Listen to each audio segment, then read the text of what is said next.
Hello student, कैसे हैं आप सब। एक बार पुनः सी कोचिंग क्लासेस पर स्वागत है। Class 12th chemistry NCERT chapter 5 में आज का इंपॉर्टेंट टॉपिक है कोलाइडी कणों के आणविक आकार के आधार पर कोलाइडी विलयनों को कितने भागों में बांटा गया है उसके बारे में हम चर्चा करेंगे। मतलब यहाँ पर बहुआणविक कोलाइड, बृहद आणविक कोलाइड और संगुणित कोलाइड के बारे में चर्चा करेंगे। कणों के आकार के आधार पर, जैसे कण का आणविक आकार कितना छोटा कितना बड़ा है, उसके आधार पर 3 भागों में इसे वर्गीकृत किया गया है कोलाइडों को। प्यारे भाइयों, पहला नंबर है बहुआणविक कोलाइड, बृहद आणविक कोलाइड और संगुणित कोलाइड तीसरा। ओके, तो 3 है। इनको हम पहले क्रम से समझेंगे स्टूडेंट, पहले इसके बाद इसका डिफरेंस भी चर्चा करेंगे। तो पहला आपका बहुआणविक कोलाइड। आपको पहले ही शब्द से अर्थ निकलता होगा कि जब बहु मतलब बहुत सारे, इसमें जो भी, जैसे देखिए कोलाइड में क्या होता है स्टूडेंट, एक परिचित प्रावस्था होता है, एक परिक्षेपण माध्यम होता है। कोलाइड विलयन बनाने के लिए हम परिचित प्रावस्था को परिक्षेपण माध्यम में मिलाते हैं। थोड़ा चीजें समझेंगे आप लोग। जैसे हम पानी में शक्कर मिलाते हैं, उसी प्रकार से परिचित प्रावस्था को परिक्षेपण माध्यम में मिलाते हैं तो बनता है कोलाइड विलयन या कोलाइड तंत्र। अब इस कोलाइड तंत्र में कोलाइड के कणों के आधार पर इनको वर्गीकृत किया गया है। तो जब विलयन में कण जैसे परमाणु या अणु कई झुंड या समूह के रूप में रहते हैं। कण कैसे रहते हैं? कई अणुओं या परमाणुओं के झुंड या समूह के रूप में रहते हैं, जिन अणुओं या परमाणुओं का जो व्यास होता है लगभग 1 नैनोमीटर से भी कम। 1 नैनोमीटर समझिए 10⁻⁹ मीटर। 1 नैनोमीटर मतलब 1 बटे और नीचे आप 9 जीरो लगा दो, 1 लिख करके 9 जीरो लगा दो, ऐसा इतना कम। प्यारे भाइयों समझ रहे हैं ना, बहुआणविक कोलाइड में जो कण होंगे वो परमाणुओं और अणुओं के झुंड या समूह के रूप में व्यवस्थित रहते हैं, लेकिन प्यारे बच्चों इनके जो कण अर्थात परमाणु व अणु का व्यास है वो 1 नैनोमीटर से भी कम होता है। मतलब कहने को लग रहा है 1 नैनोमीटर, लेकिन प्यारे बच्चों इतना सूक्ष्म होता है कि नग्न आंख से तो जिंदगी में कभी आप देख ही नहीं सकते। नग्न आंख से आप कभी देख ही नहीं सकते, समझ रहे हैं ना। तो 1 मीटर का 10⁻⁹ भाग यानी 10⁻⁹ मीटर से भी कम। 1 नैनोमीटर बराबर होता है 10⁻⁹ नैनोमीटर। तो जो बहुआणविक कोलाइड होता है इसमें जो अणु हैं वो प्यारे भाइयों अति सूक्ष्म होते हैं, 1 नैनोमीटर से भी कम होते हैं, ठीक है ना। और जो कण है स्टूडेंट अणु या परमाणु के रूप में पाए जाते हैं, ठीक है। और ये जो छोटे छोटे कण की बात करें, अणु या परमाणु की बात करें, तो ये वान डर वाल्स बल द्वारा बंधे होते हैं। वान डर वाल्स बल एक दुर्बल बल होता है, ठीक है। और ये स्टूडेंट मुख्य रूप से ठोसों में भी पाया जाता है, मुख्य रूप से बता रहा हूं, ठीक है ना। तो बहुआणविक कोलाइड में स्टूडेंट जो कोलाइड कण होते हैं उनके अणु या परमाणु हमेशा झुंड के रूप में या समूह के रूप में रहते हैं, और इनके जो अणु परमाणु के जो व्यास है स्टूडेंट लगभग 1 नैनोमीटर से भी कम होता है, ठीक है ना, क्लियर है। और इनके जो अणु परमाणु के बीच जो बंध होता है वो दुर्बल वान डर वाल्स बल होता है। ओके, एग्जाम्पल के तौर पर आप यहां पर देख सकते हैं कि गोल्ड के कोलाइडी विलयन में भिन्न भिन्न आकार के कई परमाणु के समूह कोलाइड कण के रूप में होते हैं, ठीक है। ये एग्जाम्पल है, बिल्कुल है। दूसरा नंबर आपको देखना बृहद आणविक कोलाइड। इन कोलाइडों में कोलाइड्स कणों के रूप में बड़े बड़े बृहद अणु होते हैं जिनमें कई परमाणु विद्यमान होते हैं। बड़ा आकार होने के कारण ये अणु कोलाइड कण के परिमाण के हो जाते हैं और विलायकों में वितरित हो जाते हैं। अधिकांश द्रव स्नेही कोलाइड में ये श्रेणी, मतलब द्रव स्नेही कोलाइड इसी श्रेणी में होते हैं। देखिए शब्द से कोई अर्थ नहीं निकल पाता है।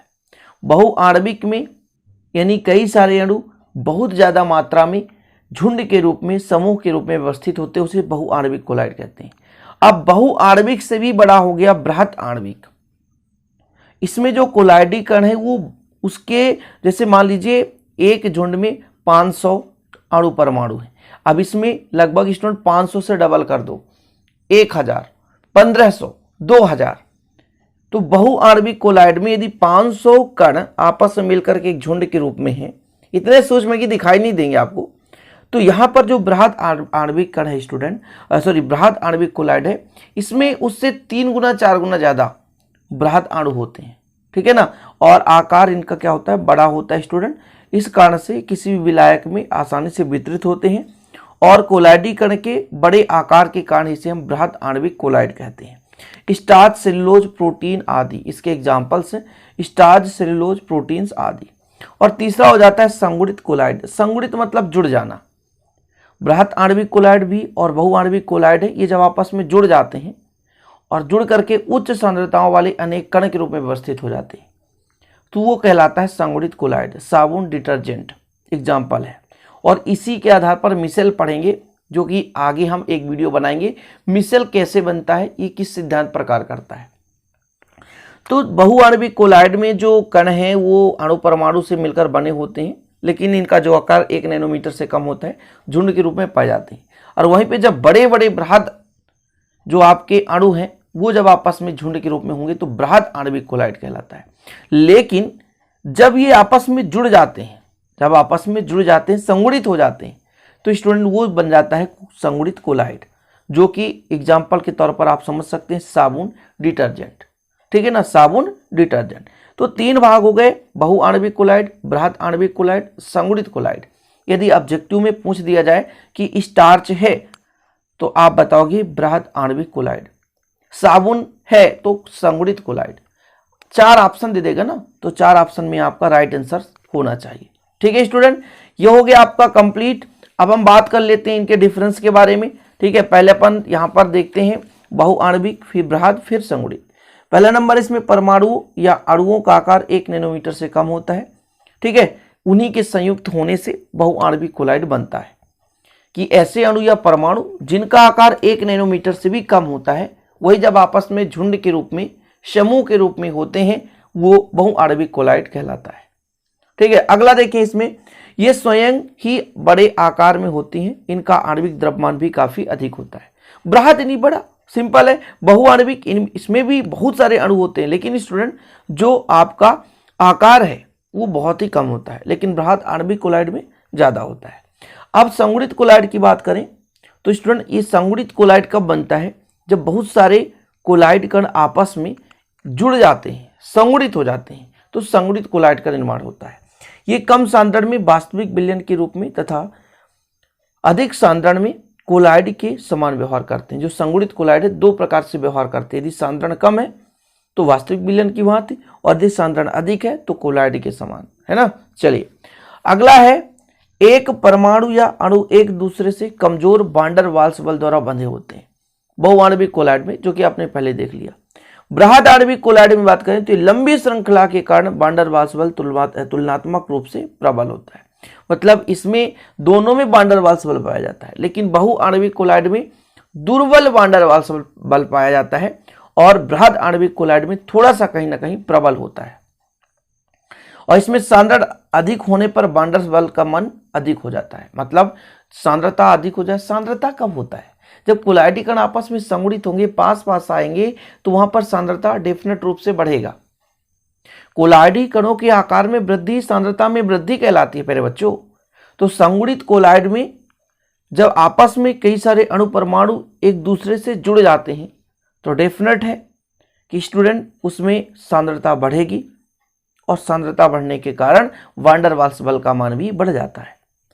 तीसरा डिफरेंस है कि इनकी प्रकृति प्रायः द्रव विरोधी होती है। द्रव विरोधी और द्रव स्नेही आपको पढ़ाया गया है। द्रव स्नेही में क्या होता है, परिचित प्रवस्था परिक्षेपण माध्यम में एक दूसरे के साथ प्रबल रासायनिक बंध से बंधे होते हैं। वहीं पे द्रव विरोधी की बात करें स्टूडेंट, तो द्रव विरोधी में जो आपका परिचित प्रवस्था है परिक्षेपण माध्यम के साथ दुर्बल वान डेर वाल्स बल से बंधा होता है। ठीक है ना। तो जो आपका बहुआणविक कोलाइड है इसमें दुर्बल वान डेर वाल्स बल पाया जाता है, इसलिए ये द्रव विरोधी होता है। और स्टूडेंट लगभग इसमें प्रबल आकर्षण बल के कारण ये द्रव स्नेही के रूप में कार्य करता है। और संगुणित कोलाइड तो कोलाइड के संगुणन से बनता है, पास पास आने से बनता है, एक दूसरे के मिलने से बनता है। इसलिए स्टूडेंट इसके अणुओं में द्रव स्नेही व द्रव विरोधी दोनों प्रकार के समूह पाए जाते हैं। ओके, एग्जाम्पल के रूप में आप एक एक एग्जाम्पल याद कर लें। गोल्ड सॉल्ट, सल्फर सॉल्ट, इसका स्टार्च प्रोटीन, और इसका साबुन। ठीक है, अपमार्जक। तो इस प्रकार से स्टूडेंट आप लोगों ने क्या क्या समझा आज, कोलाइडी कणों के आणविक आकार के आधार पर वर्गीकरण। अब यहाँ पर एक बार मोटे मोटे तौर पर यदि हम बात करें कि बहुआणविक कोलाइड के बारे में, तो बहुआणविक कोलाइड में कण झुंड के रूप में होते हैं स्टूडेंट, आपस में मिलकर के बहुआण्विक कोलाइड बनते हैं।